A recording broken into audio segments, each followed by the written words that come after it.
All right, what's up, Dragon Brood? Today we're going to be talking about cards that we want to craft because they've been overperforming so far. And this is a lot of stuff that we go out, we look at the early access events, we talk to local store owners, we see what's selling well online, what people are talking about, and figure what cards are probably the safest for you to craft on MTG Arena. But this set, I will say, was kind of interesting because I think most of the stuff we thought was good. Most stuff we thought was bad. But there are some things in the middle. So every card on this list and on our cards you shouldn't craft list, so check that video out next. There's going to be a little bit of nuance to why each one of those ended up on the list today. The first one we're going to go with is Shang-Chi because I felt like we all sort of knew this card was good because it said the right words, but we were like, man, this card's kind of pricey. I don't know if it's going to live up to the hype or whatever. It still is kind of overhyped, but the card is actually playable. Now, I think it only really goes into two scenarios we've seen so far. One, if you're playing something that just turns all your stuff into actual mana creatures, so that you can use them when they enter the battlefield and kind of combo right on the spot. But then there's also the stuff like Insidious Roots, right? Where you're making mana creatures and then now you could tap them and kind of generate more bodies. And that's like a pseudo combo in and of itself. But so far, those seem to be the best uses for it. But if you do like those style of decks, then this card is going to be very good for you. If you're not playing those style of decks, then you're probably going to want to stay away from this one. But if you were interested in it, it's at least been doing pretty well so far. Next up, we have Avengers Disassembled. This is one red for sorcery. Choose one or both. You get to deal 3 damage to each creature, destroy a land, its controller searches its library for a basic land and puts it on the battlefield tapped. Now, this is actually good for a couple of reasons. Now, well, let's say this. We saw it a lot in the, I guess we'll call them just the land destruction decks of various types, right? Some using Fin Fang Foom, some not, whatever. But this card on its own, actually still fine. We always seem to have some version of this card in standard, right? 3 mana red spell, deal 2 or 3 damage, sometimes get a bonus ability, or those creatures are exiled, or whatever the case is. This time it comes with a very interesting attachment to let you destroy a land. Notice it also says destroy target land, not basic land, not non basic land, like you just destroy a land of your choice. This is actually good because it also doesn't care who the controller is. So, in a pinch, if you need to find a certain color, yeah, you can target your own stuff. But generally, having the access to both of these is very good because you can turn off creature lands or any utility lands that are doing something for your opponent. This is a very flexible card. This is probably the most flexibility we've had on this version of the card so far. And obviously, this wipes out all the Badger Moles, Llanowar Elves, stuff of that ilk that people are already frustrated with. So I do like this card, and I do think we're going to see a fair amount of this card for a long time to come, especially in control mid-rangey type decks, because now you get a card that can actually stop those man lands and also stop the creature rush against you. This is one that also comes with a caveat on World War Hulk, and it's 3 green, and mostly for the first ability, right? Of getting to put a red or green creature spell you cast this turn can be cast without paying its mana cost, right? That's really why we're playing this. The other thing to like put counters and double something's power and give it trample, that's nice. But really, it's that first ability, that first chapter that we're focusing on. Now, I will say this I saw this card do a lot of fun things. I even had a deck myself. We had a blast playing this card.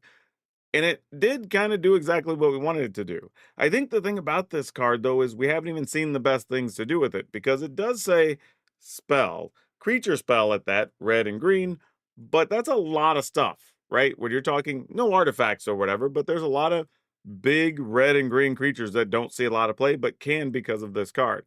Also, anything with an ETB ability or Raph and Mikey that can just hit the ground running and then find you more stuff. Like, there's a lot of cool stuff you can do with this card. Now, I wouldn't go crazy with it. I think you maybe only need a couple of copies. But if you do like this style of deck, this card has been more than fine and actually did what it was supposed to do. Now, do I think it's going to be top tier? Not necessarily, no. But I think if you're playing on the ladder, you can put this in decks and win quite a few games with it. Super Soldier Serum, 1 and a white. It's an enchantment aura. Put it on a creature, and the creature gets +2/+2, has first strike, vigilance. It's legendary. And whenever you attack or block, you can attach any number of target equipment to this creature. Now, the fun thing about this card is that it does kind of give a little extra life to equipment decks. And I saw it in a couple of different builds, and it did perform very well. Now, there's some other decks you can play it in just for the abilities, which is fine. turn something into a legendary super soldier. I don't know if that matters. But really, I think this could be a card that equipment decks really want. So if you're looking for something to play an equipment out of the set, if you haven't paid attention to this card, I think it's really worth considering. It really showed out, and if nothing else, even if you don't have equipment on the battlefield that are worth putting on it, or any at all, you still get a 2/2 first strike vigilance creature. Oh, actually, +2/+2. So, right, it's bigger from whatever its base power is. Yeah, this card's actually just been very impressive. There's a few decks I saw, like I said, people playing, and this was really surprising. Again, I don't know how powerful the overall equipment builds are going to be because there's been parts for equipment and we haven't been playing it lately. But if you are a fan of equipment decks, I think this is one you really have to pay attention to. Yeah, I'm not going to spend a lot of time here on Jennifer Walters. Just one and a white, 2/3. Your opponents can't cast spells during your turn. You can flip this into She Hulk and get bonus abilities, but it's really the front side why this card's good. And just another card that says your opponent can't play stuff on your turn, right? It protects you against counter spells. It keeps you, protects like combos. Your opponent can't interrupt it. Like just lots of good stuff this card does. It was one of the better cards from the Heroes decks, who overall, the Heroes decks felt like they kind of struggled a little bit during their early access event, and we haven't seen a real list come up over the next couple of days since. And not saying they can't work, I think they still just need work. But this card definitely was everything we expected it would be. Realistically, probably going to be your like Voice of Victories number 5 and 6 in your deck if you get that. But still pretty good. 2 for a 2/3 and really has a strong effect. And then later in the game, obviously, you get access to a bigger creature.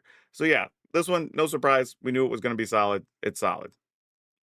Now, these next two cards, I'm going to treat a little bit like a two pack because I saw them appear in a couple of decks together and they were pretty impressive. But we're going to start with the first one in Scarlet Witch.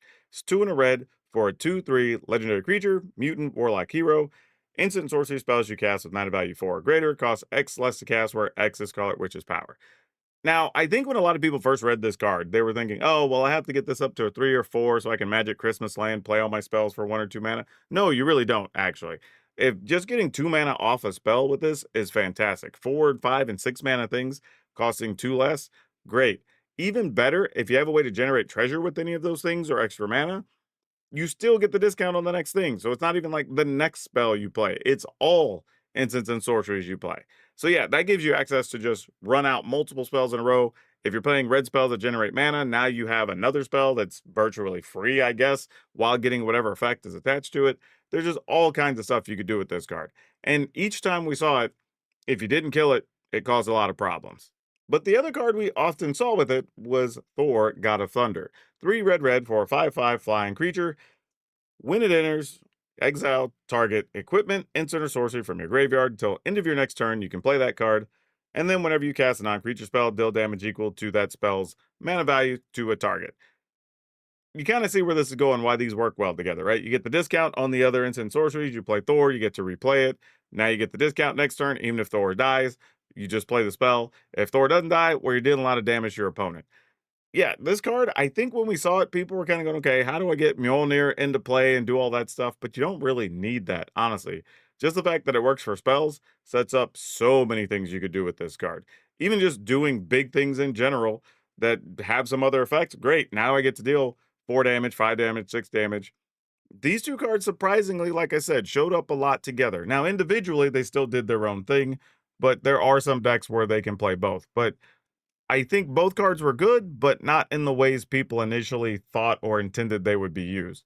But either way, they're both scary cards, and I don't think you need to craft as many Thors if you're going to play them. Obviously, because of the cost, it costs 5, so maybe you need like 2 Thors in your deck.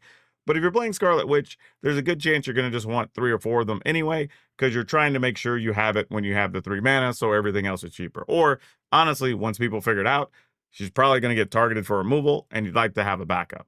Epic Fight. 2 and a green for a sorcery. Choose one or both. Double target creature's power and toughness till end of turn.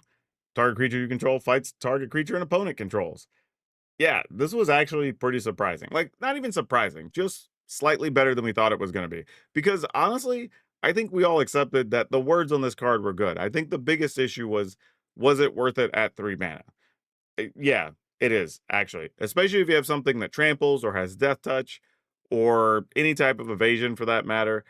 And honestly, the number of times you're just getting their biggest thing out of the way and then still being able to attack with multiple stuff is huge.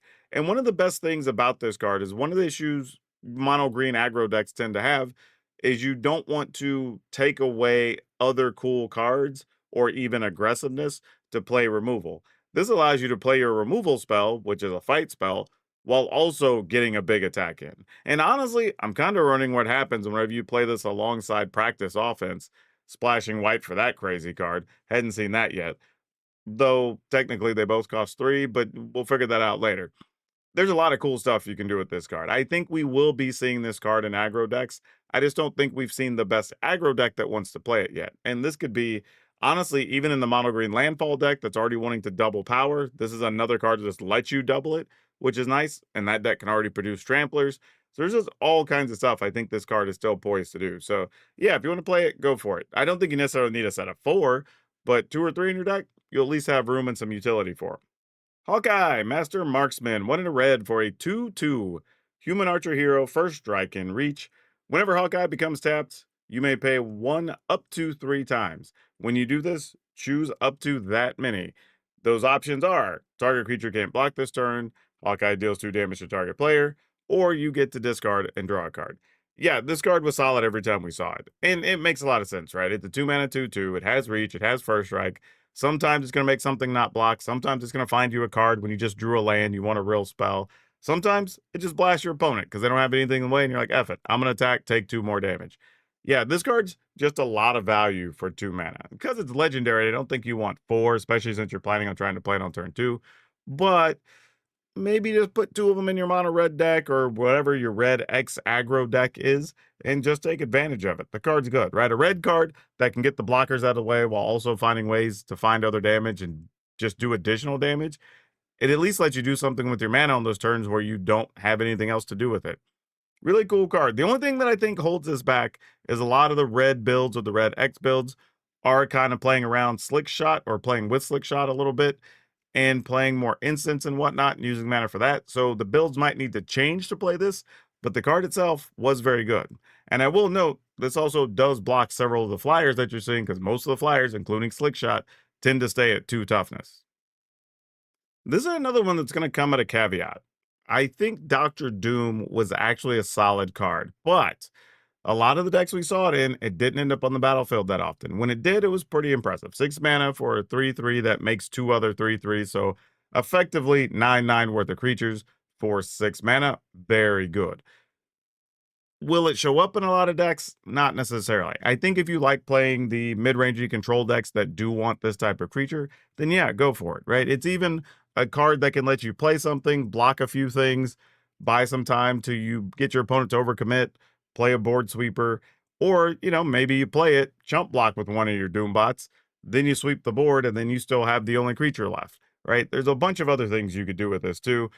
Bouncing it, flickering it, getting more Doom bots, right? Lots of fun stuff, but 6 mana is a lot. So I think if you craft this one, 2 is probably the safe number for now until a deck kind of comes to the forefront that says, no, we really want this particular card, and maybe you're tricking it into play.